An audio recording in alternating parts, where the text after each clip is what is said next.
On today's episode of Musings of Rin, I'm just testing out some new broadcasting tools. So I won't be doing my usual educational podcast. I'm just doing something a little bit more fun. But don't worry, I'm still an educational podcaster. I'll get back to my normal schedule after this video. So Palia is a game I've been playing online on Steam. It's a free-to-play multiplayer life simulator in a sort of Ghibli-esque fantasy world. So I'll show you a little bit about what I've been building out there. And ta-da! Here is the settlement. So basically you land in this world, and the community there welcomes you, gives you a plot, and lets you make your way in their community. And basically you're kind of like a human migrant in this community of fantasy peoples. So, you have many of the normal life simulator mechanics. You've got farming, so you've got your standard shipping bin. You've got mailbox for notifications. And you can do crafting, cooking, fishing, all those things as well. Over time, you can use your imagination and the objects you find and craft to build out, settlements. In this particular case, you can see I've unlocked all of this settlement.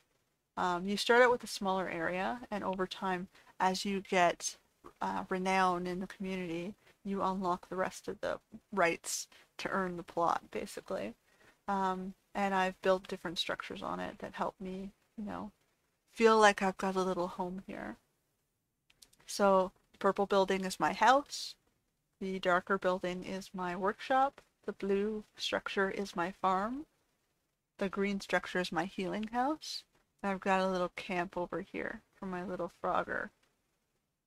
I say little, he's not actually that little, but anyway, you'll see him shortly. So I'll walk you through it just to sort of show off what my design experience was. To the left, we've got the house. So that was the first structure you build. You start out with item sets that are more primitive. In this case, there was this log cabin set that was very rustic. I liked it. As I, expanded over time, I kept it. I thought it was homey. I thought it was quaint. It sold the Ghibli feel for me. So my living room will forever be rustic. Sorry, guys. No luxury here. Anyway, I embellished it with some of the trophies I've earned in the game for hunting and for completing quests. I put a little, clock in the corner and, some other goodies. Behind the living room space, I built a little crafting area for building fabrics and for customizing furnitures. It's like a home crafting station. On the right here, I've got my dining room, which I have, decorated out with a meal.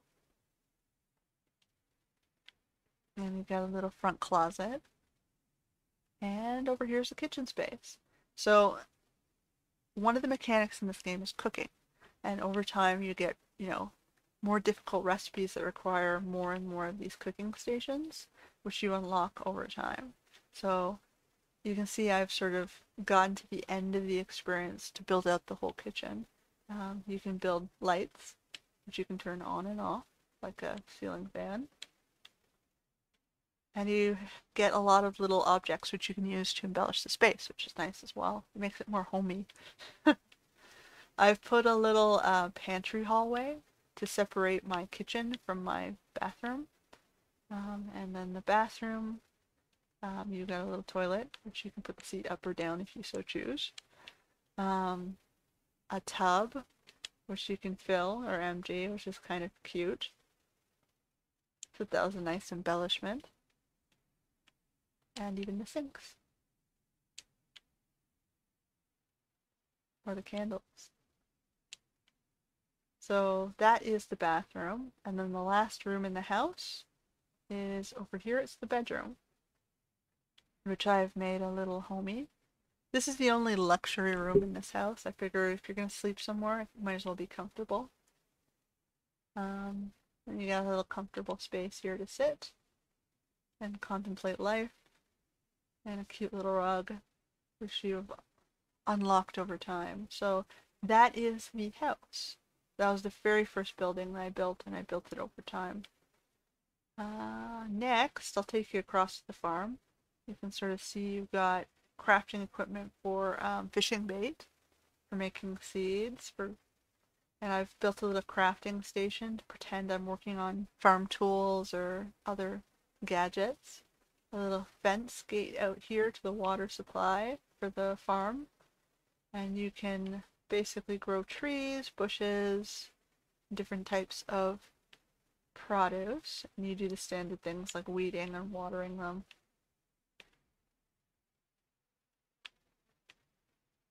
But I won't do too much.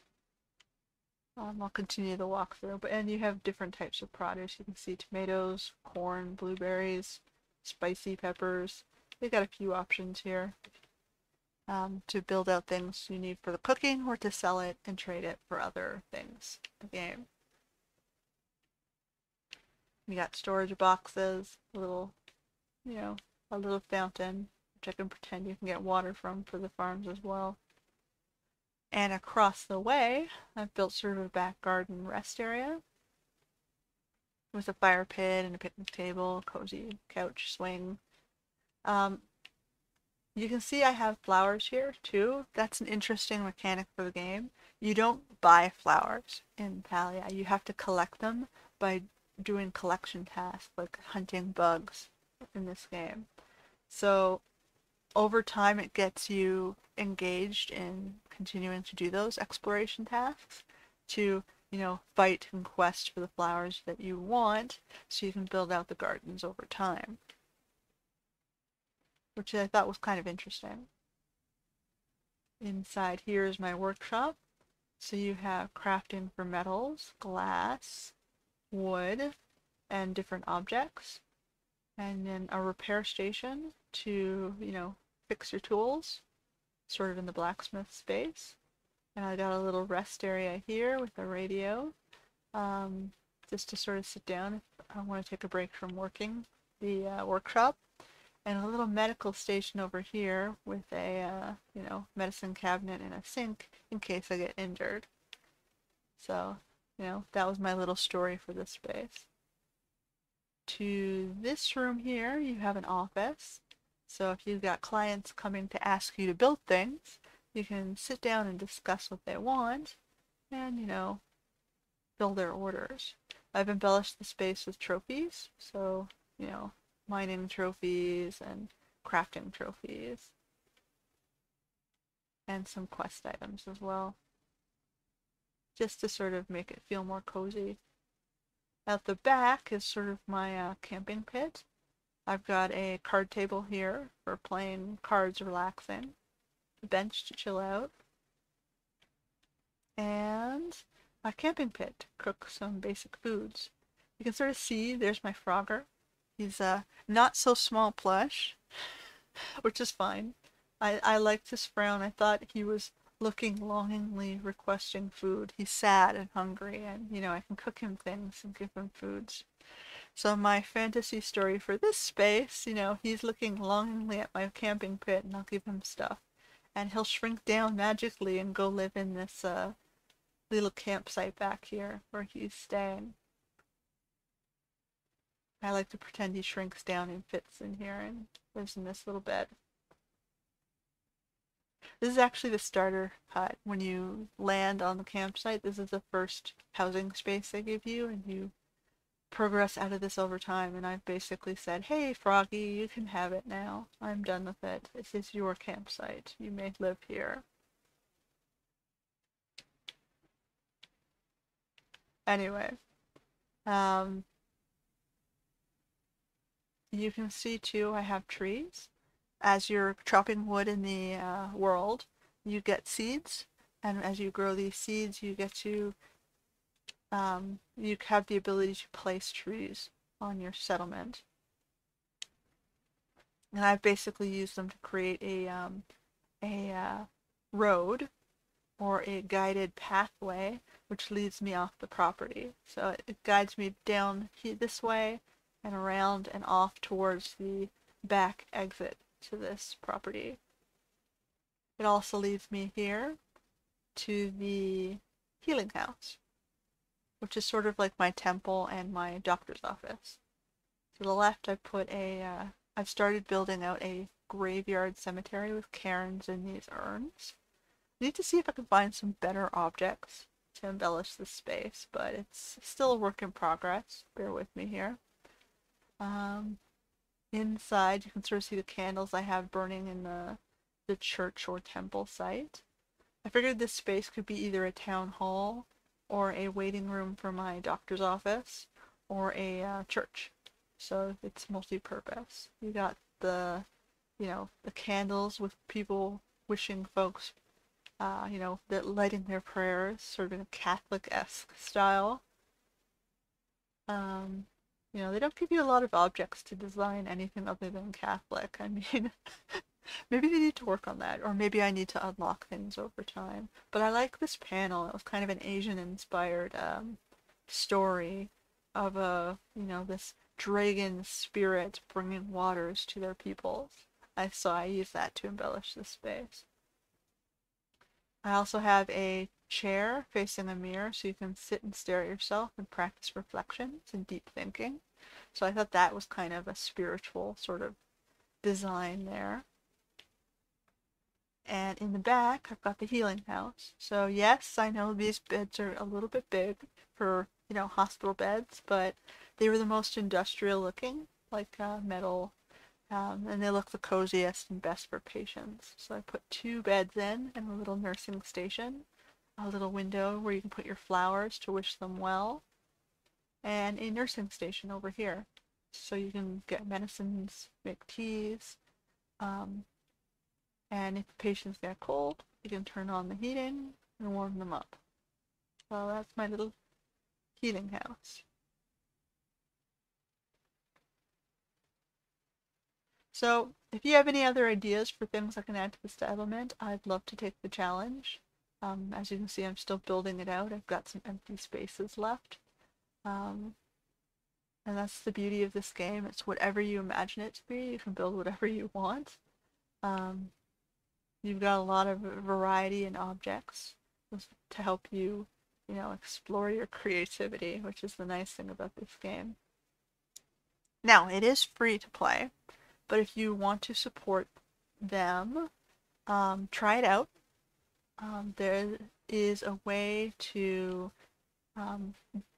buy, I guess, in-game money, we'll call it. I'm not entirely sure what they call the the money in this game, but you can buy the in-game currencies, we'll say, and you can unlock different gliders, objects, or costumes to help you personalize your experience. So it's a good way of supporting the developers if you enjoy it, or if you have the finances to do that. It is a relatively new game, so there are still bugs in it, be aware. It locks up occasionally and crashes. It is a work in progress. You can see that they are making progress though, because the number of crashes has gone down over time. So they are working on it. You can tell it's a labor of love for them. So it's not worth giving up on them yet, let's put it that way.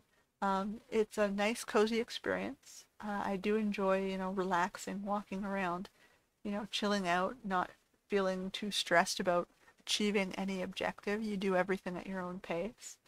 There's no requirement to finish anything. It's basically the goals and objectives you build for yourself, which was a nice idea. As you can see, I got a little laundry station. I'm still waiting on the some of the objects you unlock over time. So one of those objects for me is a clothesline. I still haven't found it yet. Makes me sad, but I'll get it eventually and finish off my laundry space. And yeah, I mean, you keep playing over time, it gets better and better as you unlock more and more objects, and you have more creative ideas. So I encourage you to try it out. And I guess that is it for today's episode of Musings of Rin. try out the game. Tell me what you think. Guess that's it. So, till next time.